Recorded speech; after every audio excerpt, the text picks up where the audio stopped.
Shout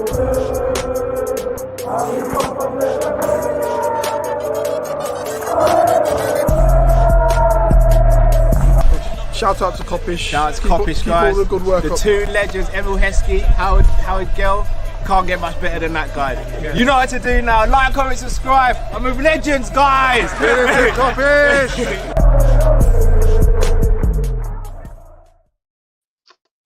Yes, people, big up and welcome to a spontaneous but also needed Liverpool preview show. We're going to be previewing the Luton game, which will be tomorrow if you're watching it today on Tuesday.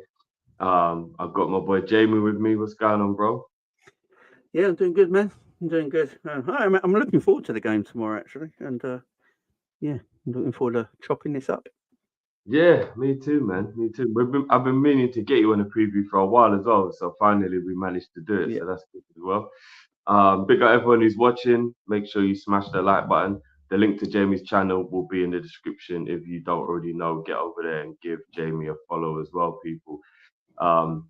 We spoke off air just briefly, bro, before we went live about the press conference, which obviously happened this morning. No better place than to start there because obviously it was about the game. Although, if I'm being honest, bro, Klopp himself, it was either like, well, I'm going to mention Luton because it doesn't seem like anybody else is going to mention them. We're here for the Luton preview and nobody cared about Luton. So, what did you take out of the press conference? The man looks fed up. You know, it just looks. It's like his children have been hurt. Do you know what I mean? That's what it looks like to me. You know, he looks fed up.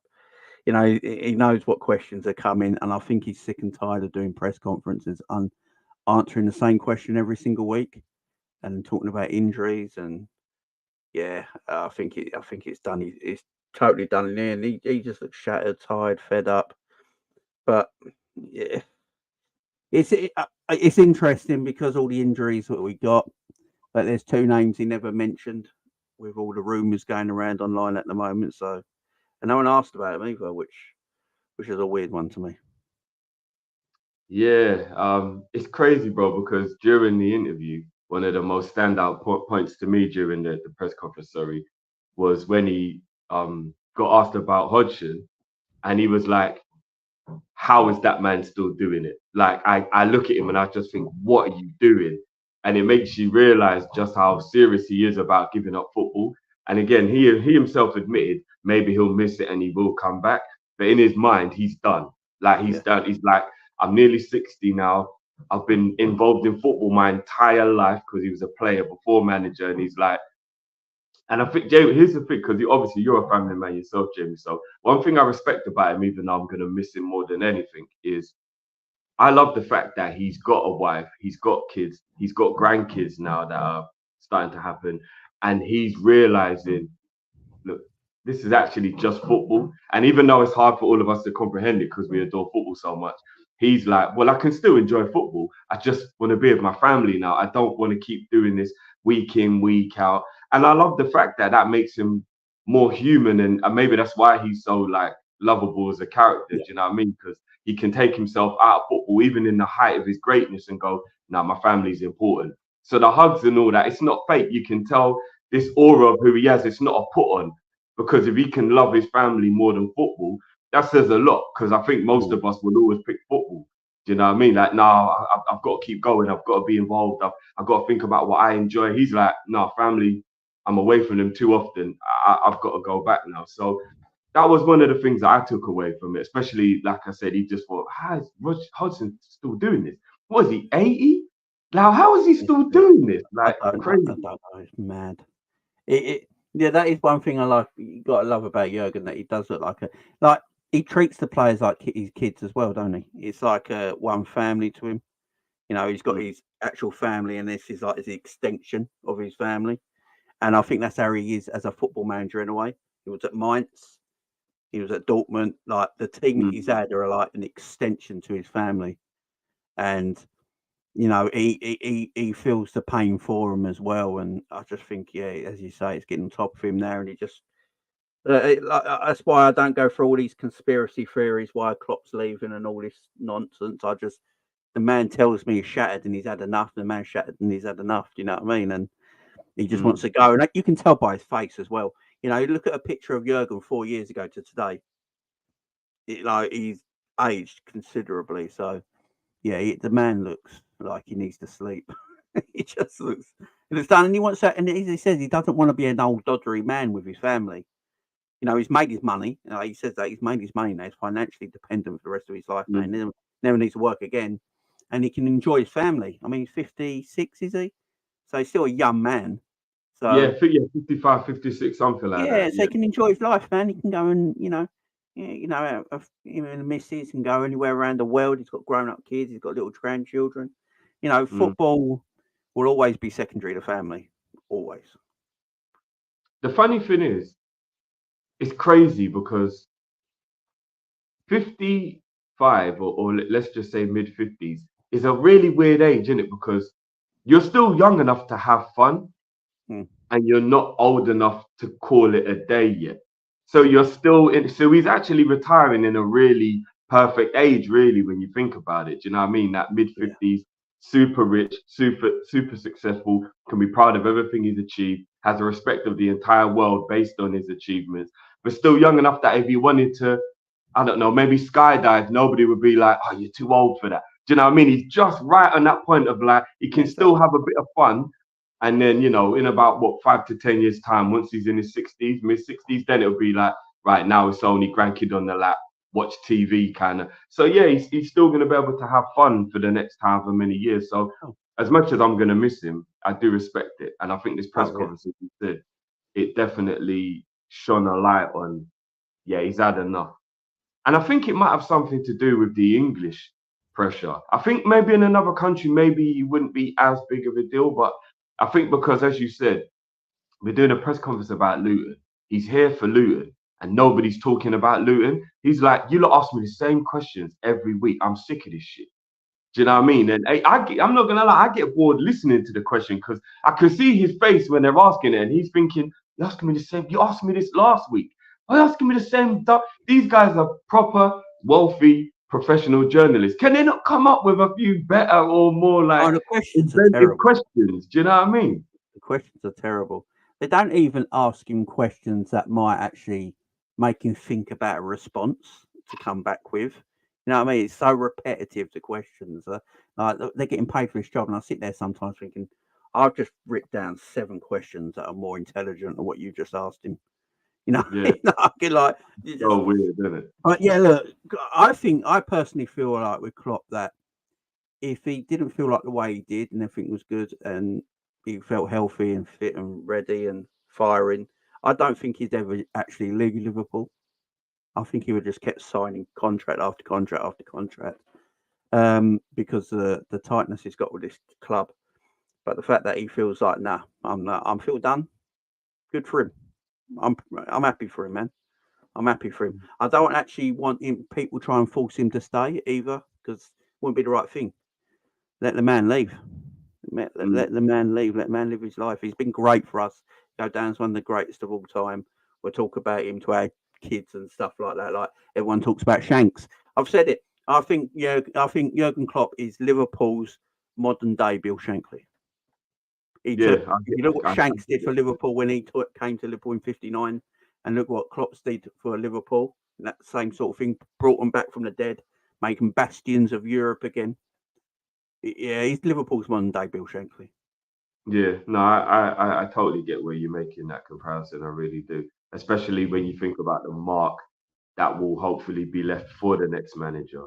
What Shankly did, set up Paisley to make us exactly who we are.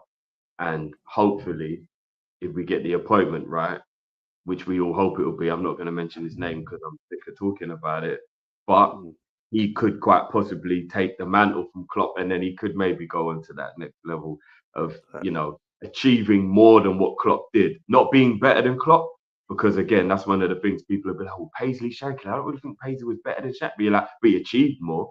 That's unquestionable. Do you know what I mean? And then we might look back on the Klopp era of like he should have got more, and then hopefully the next guy comes in and he takes Klopp's team and he wins more than even Klopp did.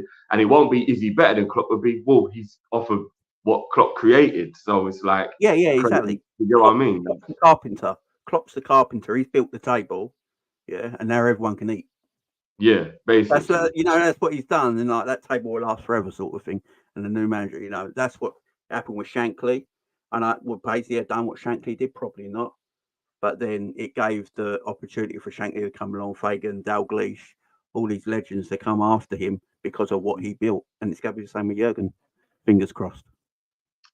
It is. I pray, Jamie, man. I'm worried every day about it. Even when I'm seeing like the Mbappe links and stuff. As much as we laugh it off because we know it's not true, crazy thing is, bro, I actually think we'd have a slim chance if Klopp was actually staying. And it's like little things like that are just that little bit of, yeah, we're not gonna have that pull anymore. We're not gonna have that guy that we know could maybe make.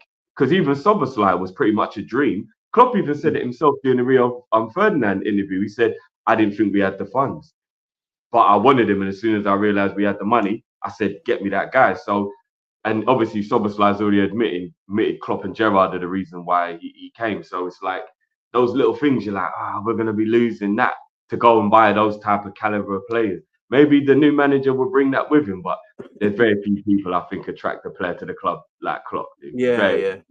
We're going into a new age of football now as well, where these sort of managers are they're going to be the past soon, and these new ones coming through, these new young coaches, they're going to be taking over the world soon, in my opinion.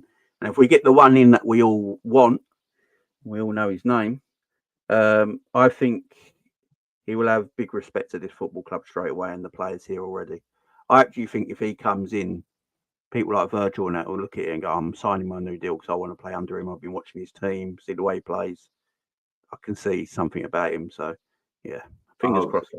Fingers crossed. I hope so. And I think it looks good for us being able to keep Mo as long as Mo's head still wants to be at Liverpool, because I think Mo will be excited by the new project, like you're saying with Virg. But I think the main thing will be Alonso will be like, oh, no. So I want Salah to be a part of this. Do you get what I mean? Like, he'll be like, whatever it is you got to do, get that kid a new deal. Because it will be like a new manager going to Barcelona when Messi was there. He's not going to accept what, so I get here and then he goes. No. I need him to be a part of my project. You know what I mean? So, exactly. Hopefully. But yeah, let's get into Luton. Obviously, moving away from the press conference where, again, nothing was really asked about. A couple of people in the comments, big up everyone in the chat, by the way. I know, Dima, I know I did. I accidentally said his name out loud. Slip of the tongue, bro. But yeah, he wasn't asked about Nunes and Mo in relation to the game. No. And he didn't mention them himself. Do you take that as they are fit for the Luton game? Or do you think he just thought, I'm so arsed with talking about injuries. If you're not going to ask me, I'm not going to bring it up myself. Yeah, I think it was a bit of that, maybe. I mean, it could just lay the fears down that them. I've seen the rumours, but them two are fine. Don't worry about it. I don't know. I think Mo put something up on his Instagram the other day with a picture of himself running or something. So, with no caption or anything. Just so I think Mo's okay. I do. I think Darwin's just the one because he literally did come off with something. So maybe, like Klopp said, it's day by day. So they're just seeing how things go. But I sort of think the Luton game's more important than the cup final Sunday. So, Do you know what? I understand where you're coming from. I don't know if you saw yesterday's show. It got quite heated. We're talking about it in terms of importance and stuff. Cal isn't having it, so that's why I just leave it where it is, because there's no point us always bouncing off each other. But I kind of hear. I mean, I want the trophy. I do want the trophy. But I get your sentiment, because basically what happens is if we win on Sunday and we do pick up the trophy, which in football it is about trophies, but we lost to Luton before that, you go into that game and you're already negative, because even the win doesn't change the fact that you just handed back the initiative in the title race, which, if we're being honest, is what we all care about the most. Because I've even asked people questions, and this is so funny because people always do say it's about trophies, it's about the glory. And I do understand that.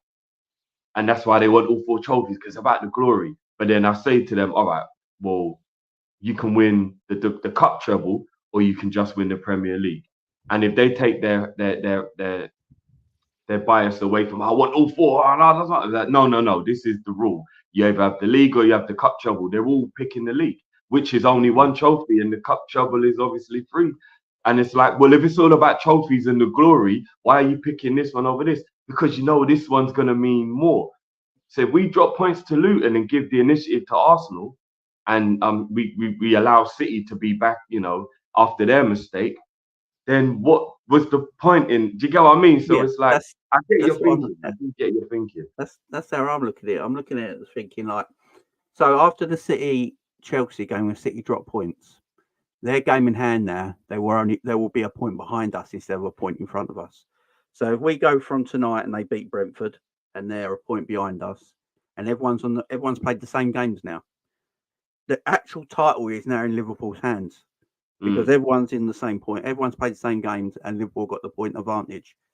Liverpool have to match City and Arsenal's results till the end of the season. They do that, the Premier League champions. If you lose to Luton on Wednesday and you go into that cup final, for me, I've kissed the Premier League goodbye probably already. Because I don't know how many times we go be able to slip up and Arsenal, Man City not take advantage of it when we've already got the advantage. And then we go into Sunday, yeah, we might win the cup against a difficult game against Chelsea now, who have got picked up a bit of form. But then I look back at it and thinking that Premier League trophy man was there. He just had the match results. And we let our advantage slip because we've got an advantage right now. There's no doubt about it. Liverpool are in the driving seat. You know, Arsenal are in absolute fire at the moment, great form, but we know what it's like.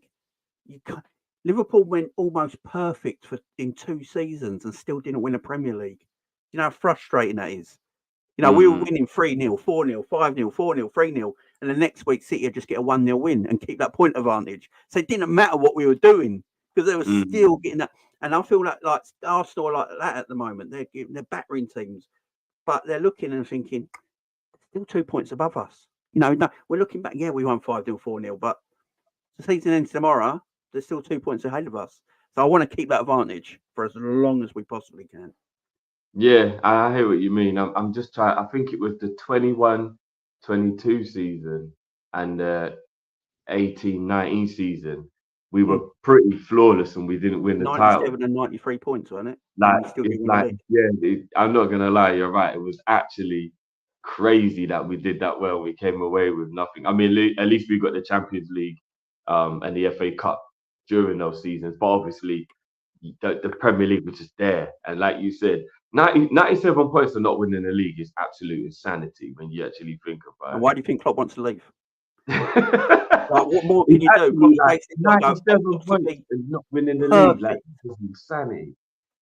Klopp's like, I've got to be absolutely perfect to win this Premier League. He'll look back on his career and go, I finished on 97 points with Liverpool and didn't win the league and lost 1 game. And then 2 years later, we almost won a quadruple and I finished on 92 points and still didn't win the Premier League. So I had, like, you've got to be perfect, man. And what you're up against as well, you know, it's.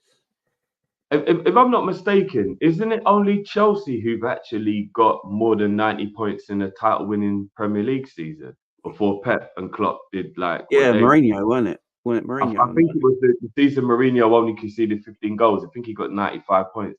I think that might be the only time a manager's got plus 90. Yeah. I think maybe Ferguson might have actually got 90, but I don't think he got like over 90. I think he only finished in the 70s and 80s.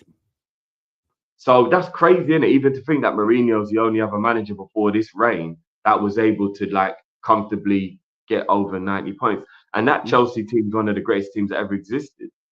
Only 15 goals conceded. That's absolutely crazy. And they scored a lot of goals as well. Tons of goals. They're great. Crazy. But yeah, we have to beat Luton. You're right, we do have to beat Luton. And Luton are in good form. Apart from the defeat to Man United, they've been in good form. And even that, like, they nearly equalised right at the end, and they played well. In the game as well. I know Man United took a very, very early lead. I think it was 2-0 up in 11 minutes. I think they were. But then Luton really played their way, back into that game. They're absolutely no mugs. They're absolutely no mugs. Don't get it twisted just because they're at the bottom of the league. I mean, we already know from the fact that we drew with them earlier in the season as well. So in terms of their form versus our form, injuries, how are you actually feeling going into the game? Any game at Anfield, no matter who we play, I always feel confident. I just feel even playing Arsenal at home, City in a few weeks, whoever we play at home, I always feel confident because our home form is just amazing. It's just fantastic, and and the way we play suits our game at home as well. Look, Luton, I think we just, most respect to Luton and the staff there and the manager and what they're doing because I just love the fact they've decided, you know what, we're in the Premier League, we're going to enjoy it, and I'm going to let my team play. They're going to play. We're going to attack. We're going to create chances. Yeah, we're not going to win every game, but we're going to give it a go. I really like it's so fresh because I'm so sick and tired of these old school managers now, these Bruceys and all that, and they bore the crap out of me with their 10 at the back. That's not attack. Let's not do anything. Try and steal point. I hate it. You've got even Luton have got some ballers. They've got some good players, man, that can play, that can get on the ball and create. You've got Ross Barkley, who's looking fresh right now, and he's getting on the ball and doing things. You got Lakonga from Arsenal on loan. He's playing. They're playing. They've got some nice players who can play a bit, and they're enjoying themselves in the Premier League, and they might stay up because of it. I think it's fantastic what they've done there. So I respect them highly. But at home, we should be smashing the crap out of them. I'm not. I mean, I've just said I respect them, but we're at home, and even with the injuries, the team we could possibly put out is still very good, and it should be. It should. We need this. I think Liverpool just need to carry on the good form from Brentford because I think the Brentford result has gone a bit under the radar because of the injuries in that game. That was a great result away to Brentford, 4-1. I mean, I think it's not completely no one's really spoke about it because of the injuries. That's what's got spoke about. That's a great performance. I actually, no one goes to Brentford and wins like that. We smashed them about, and when you watched them the other week, I thought Brentford created quite a lot of opportunities against Man City. I know City won 3-1 in the end, and it was comfortable, but I thought Brentford, created quite a few opportunities. And away to Brentford's not an easy game, and I don't think that result's got spoke about enough. How much of a great performance that was, especially in half 12 kickoff. I think we just got to carry on the form, man. Just carry on the form. I'd go as strong as possible against Luton as well. I know people might not like to hear this, but I'd go as strong as you can and get the game won in an hour, and then take everyone off. I'd rather start strong and end weak instead of starting weak and ending strong. I get your logic. I do get your logic in that. So based on that, who would be your first 11 there? Let's start with the defense. Who would you? I mean, obviously Kelleher's going to be in goal with the injury. That was something that came out of the press conference that kind of upset me. We already knew it, but getting the confirmation still hurts. Ali, absolutely no return date. That says to me it's going to be a very long layoff. Do you know what I mean? Because you can tell when it's a minor hamstring tear. You'd be like, maybe 2. Like you say something like maybe 2 weeks. Like we'll see. When he said, "Yo, we still don't even know when he'll be back," I'm like, "Oh, that's scary." That's scary, man, because we got an international break coming up, ain't we? A couple of weeks' time. Yeah. And was it 3-4 weeks' time? We've got an international break, and he's not. Yeah, him not putting a date on it because he could have said, "Look, hopefully we'll assess it after the international break and see where we are with him." But he's not even saying that, and that's a worry.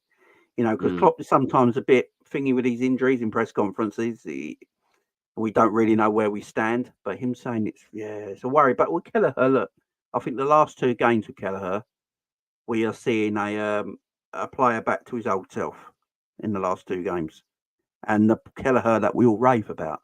His shot stopping was in the last couple of games has been excellent. He's coming out for he's commanding his box. I think he's coming out really well one-on-ones, make himself big, like in a way Ali does. And he's great with his feet. Last couple of games, if that Kelleher keeps going for the next few weeks, I've got no issue, really. Because that's the Kelleher I know the last couple of games. No, and I'm perfectly happy with Kelleher in goal if he carries on that work. Yeah, big up brother Hakeem as well for the gifted 5 memberships. Big up yourself, bro. Much appreciated, man. Hope the people who get those gifts enjoy them. We'll have some good member stuff coming for you as well. A little FIFA. I keep saying FIFA, it's EA now, isn't it? But yeah, got some fun stuff coming for the members. So big up for that, brother Hakeem. Defense, bro. Who are you gonna be playing in defense? Oh. Connor Bradley, obviously, at right. I mean, he's just got. I think he's got a play in the moment. Do you know what's weird?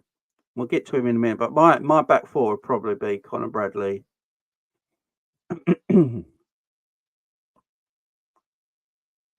Kwanzaa, Virgil, Robbo. Okay. I'm just worried about Kanate is the one who worries me at the moment.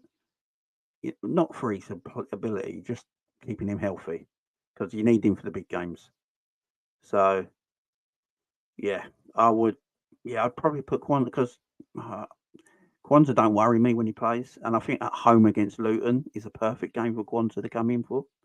Yeah. But the mad one is that Gomez is arguably our best defender, apart from Virgil this season. You could argue it easily.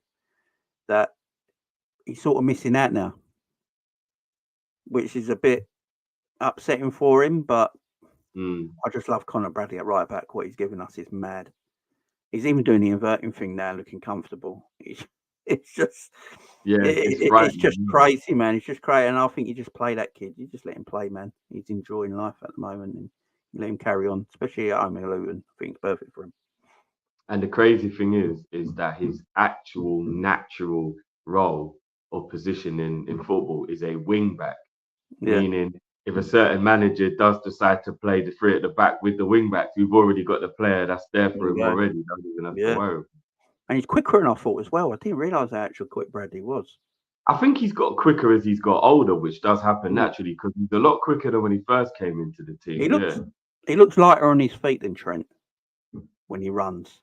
I think Trent sometimes because he looks a little heavy on his feet, where he's bulked up a bit. He kind of looks a bit more athletic the way he runs. I do. Even though I think Trent has grown into the man body, so to speak, so he can carry the weight better now. I do remember when he put on the weight, thinking, he's lost a yard of pace putting on this weight because he was a lot more nippier as a little skinny teenager. Like Connor was, like Connor is now, Yeah, very slender, and now, like, obviously, I mean, he's not like hench, but he's obviously massively bulked up compared. He looks like a man now. That's what he is. Yeah. I kind of go with your defense, to be honest. I kind of agree with you. I know exactly where you're coming from. Possibly, maybe go Joey over Bradley at right back because I think Joey had a good rest midweek, so maybe Joey at right back. But no, I get where you're coming from, and I feel a little bit bad for Joey because it's not Klopp's fault at all. I get he wants to go back to the natural way of playing, with Robbo adding that natural balance, which we saw in the Brentford game was brilliant. He added that natural balance. We have kind of missed that. But Gomez has arguably been player of the season. Yeah. And all of a sudden now, with Bradley's emergence and Robbo back from injury, Gomez is back on the bench again. And it's like, it's kind of unfair, to be honest with you. It's kind of crazy, isn't it, when you actually think about it? And the upsetting thing is, it could mess his momentum up.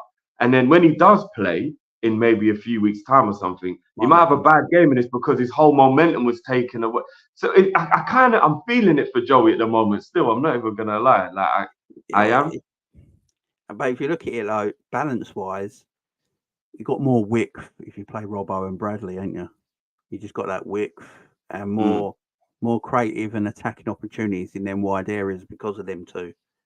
And when you got your two left backs are fit now, you got Robbo fit and you got Tsimikas fit. Klopp might be looking at him thinking, I don't really need Joey there at left back now. And with the injuries where he's at the moment, I need to keep someone like Joey fit. Conor Bradley is doing so good for me at right back. The attacking play he has. I just got to play him at the moment. And then when you look at the centre back issue, I think obviously Joey can play centre back, but I think the way we play now, the full-back role seemed to suit Joey a little bit more because Joe Gomez is actually a very good footballer on the ball. He's better than people think. He can take a man on. He's actually got a very good pass on him. He can do a diagonal. He can even get up and down and cross as well. So he's a better footballer, and I think because he is a decent footballer, then full-back areas really suit him now. And with the emergence of Kwanzaa, he's just that bigger unit in that centre-back area, and I think that is your mid to centre back three is them three, like Virgil, Kanate, and Kwanzaa. They might rotate quite a bit. and then Gomez and Bradley on the right, maybe, and Simicast and Robbo on your left, and that's how we finish the season defensively. Yeah, I hear that. And I think with obviously James Milner leaving, there was a place in the squad to be filled for the utility man, the utility of all utility. And Joey's becoming that utility of all utility. Like I know people laugh at it, but people laughed at a lot of things I've said in the past until it comes true. I think Joey could do a very solid job as a number 6 in this team. I really do. I think he's already got the defensive now. As you said, he's very good on the ball. He can run or pass with the ball, and he'll stay defensively switched on because he's used to being a defender. I think he's got all the attributes, and he's pacey. I think he's got all the attributes to play number 6 brilliantly. I really do. But people won't see the method to the madness until it's actually in front of them. It might be something that happens in his game as he gets older. You know, when he gets to like, you know, maybe 28, 29, 30, them sort of ages, he might be. That might something like that might happen to him, because it has happened to other defenders before, where their attributes they have, their skill set they have, can contribute to an area in that sort of like DM role. So, you know, Philip Lahm did it.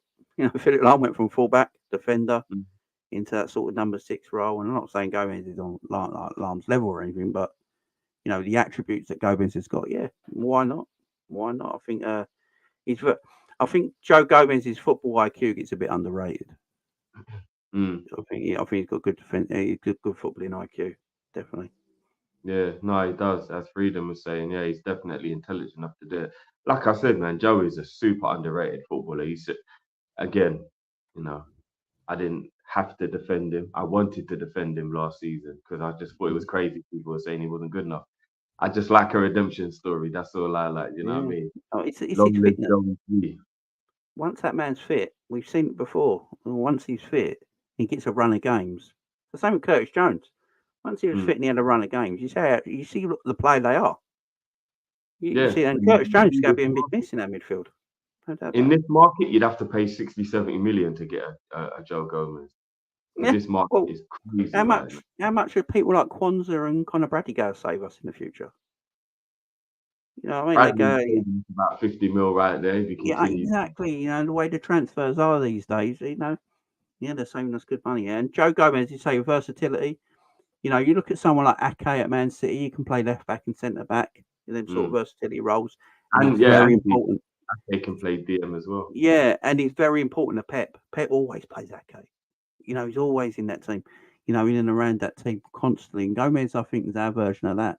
And, you know, it helps you, man. Versatility helps you. If you've got players that are versatile and can play numerous roles to the same level, no matter what position they play in, very hard to buy them players on the transfer market. Yeah, Cucurella cost 66 million. On that as well, from the press conference, did you see the part when Klopp actually mentioned what's with this old-fashioned thinking? You lot have got to stop thinking a player just has one position in the team and that's it. He literally said, football isn't like this anymore. Stop asking me about this player in this role. If you're a good footballer, you can play a multitude of positions. And that's an older man telling us, why are we being so old-fashioned? Which kind of shows you that maybe it is time to change our way of thinking. Well, football's more fluid now, isn't it? It's more fluid. You know, you get a formation on paper, but when the game kicks off, the players are all over the shop, ain't they? You know, in different positions, you know, and so it's not the formation you start with. You just got to put a formation down for the game and the team sheet and everything. But then they can, you know, players can, you know, look at our front three. How many times, like Darwin and Jota, if they play together, they don't stay left and central, do they? They're, you know, everyone's moving around, and that's what you want. You want players that can do that because that benefits you as a team. Yeah, 100%. Speaking of midfield, who would you play in the middle? Well, I'm wearing this Japanese shirt. So, you know, my man Wataru.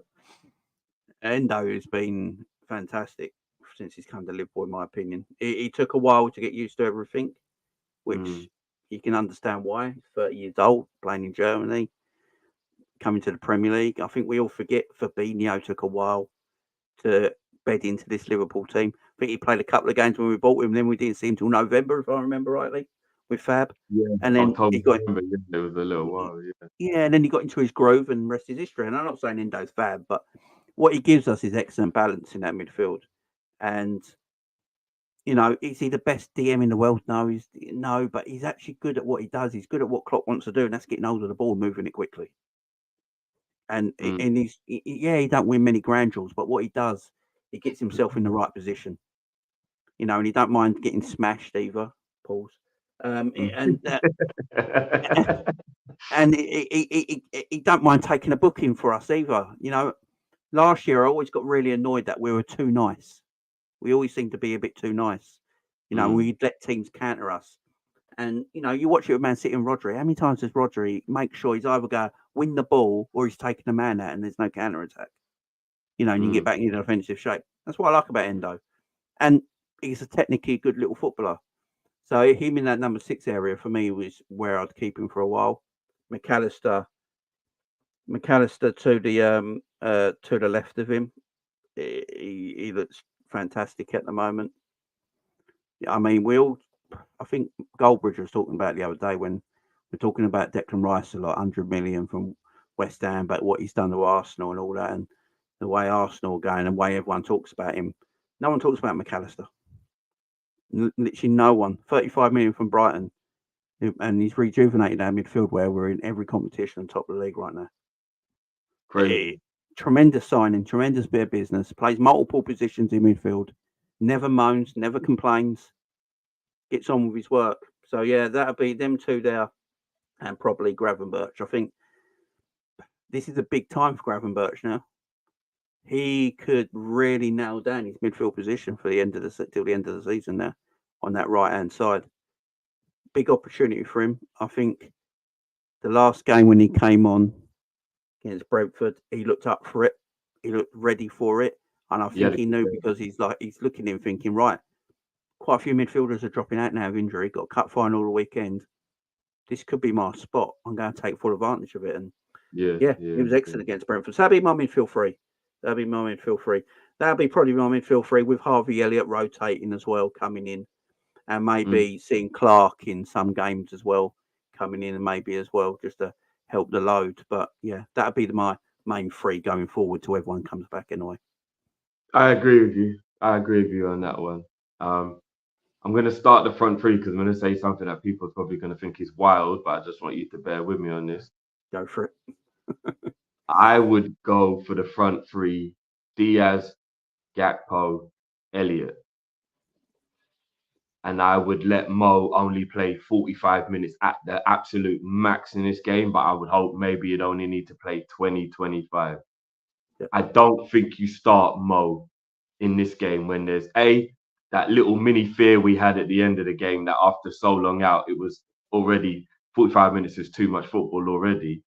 And then on top of that, I am thinking about the cup final as well, where I do think we need to have Salah to make sure we can get that trophy.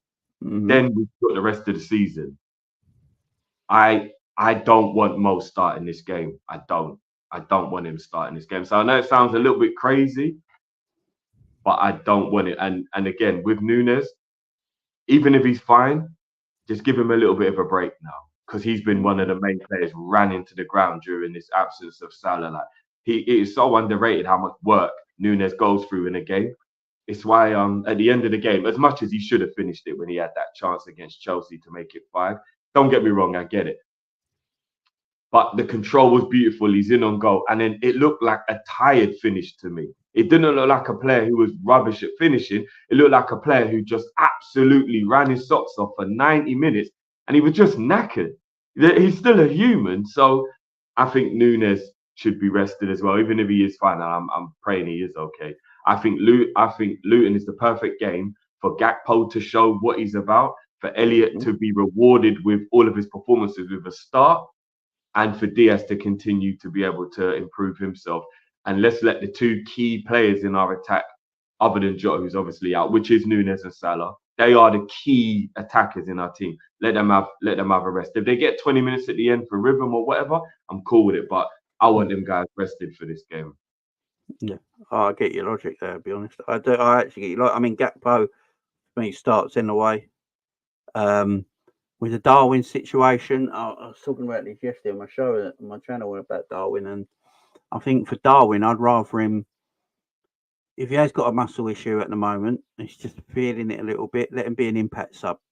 Let him be an impact sub for the next two games, even the cup final, because Darwin Núñez against tired Chelsea legs in a cup final, again in a big Wembley pitch, where he's running in behind, would be devastating.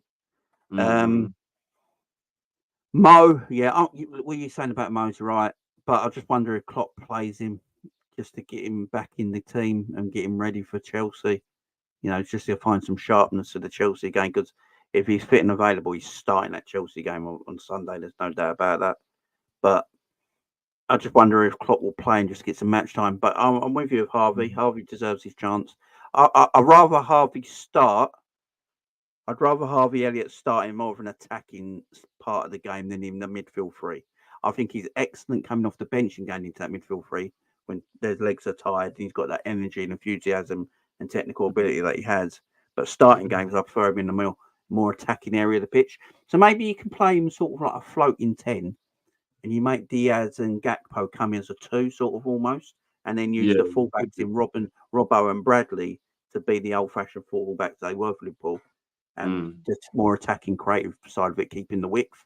Diaz and Gakpo squeeze in a little bit more, and then Harvey's sort of that floating 10. I think that could work. But yeah, Gakpo, this is massive for Gakpo. I rate Cody Gakpo. I always have done. I just think this season he doesn't know his position in the team. I think that's all it is, because he's played. What has he played? Centre midfield, left wing, right wing, 9. You know, he's played everywhere, and because he's done that all season, I think that it's not knocked his confidence, but I think he just feels like, I don't know where I play. I don't know where I fit right now. So with this period out for Jota, Gakpo for me has to start more games, because, you know, Gakpo, when he drops deep, becomes an extra midfielder. Then he can finish, you know, and what's it? I think he's got 10 goals in all comps this season, so it's not terrible. It's not terrible. No, and 11, Luis Diaz, as much 11 goals, 4 assists for him. Yeah, I mean, it's great. It's got, and like with Luis Diaz as well. I'm not the biggest Luis Diaz fan, as people know, but what I'll give Luis Diaz credit for is that I think Luis Diaz is better centrally than he is in the wide areas. I think Luis Diaz might become a number 9 eventually, like Mane did. Because when I watch Luis Diaz play, he becomes a killer in the box. You know, he gets goals. When he gets in the box, he does get goals. He's good in the air. He gets headers and stuff like that. I feel that benefits his game more in the wide game at the moment. I really do. I actually think Darwin's more devastating in the wide left area than Luis Diaz is. But Darwin seems to be really good in the box. He comes alive in the box. So, yeah, I think, and he's got goals. I think he's got 6 goals since Salah's been out. So, again, he's picked up his game. So, yeah, can't be unhappy with him 3. Yeah, he plays centrally for Colombia, so I think they obviously know that, and that's why they utilize him more in that way. So, yeah, and obviously, I know he's only 27, but as you get older, your legs do go. You can't be a rapid winger forever. No. So, there's very few players I can think of, like Sterling, maybe only one of them that comes to mind immediately. That's like older than 27, but he's still got that pace he did when he was 21. Very rarely you do actually see that. You do, like, even Mo started to slow down once he got about 27, 28. You started to slowly see that Mo wasn't that 25-year-old that we bought that could just run past anybody. But he adapted his game so well. That's the difference with Mo.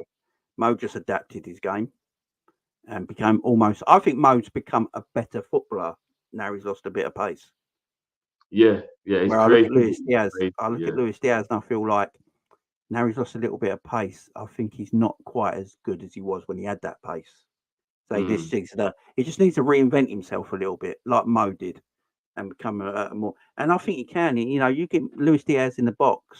He does. He scores goals and he's good in the air. That's where I like to see him more. Really good. Well, there you have it, people. Let us know in the comments below what you would be playing for your starting 11. I'm actually going to put a little poll out as well later on. I'm going to ask, what is the bigger game, Luton tomorrow or the cup final against Chelsea? Because I'm very intrigued as to how the fan base feel about which is actually the bigger game. So that'll be interesting. But love as always, people. Make sure you smash the like button. Make sure you subscribe if you're new. Big up yourself, Jamie, as well, bro. Let the people know where they can find you before we go out, bro. Yeah, so you can find me at Jamie Phillips Football Chats, guys. I'll be live late tonight, actually, around 11 o'clock. Probably do my own preview on there as well. So, yeah, after the Champions League football's finished. So, yeah, I'll probably be going live sometime after then. Yeah, so there you have it, people. Make sure you go and show your love and tune in to Jamie tonight, people. It's been a pleasure as always. Big up everyone. Smash that like button on your way out, and we will see you tomorrow for the watch along. Peace.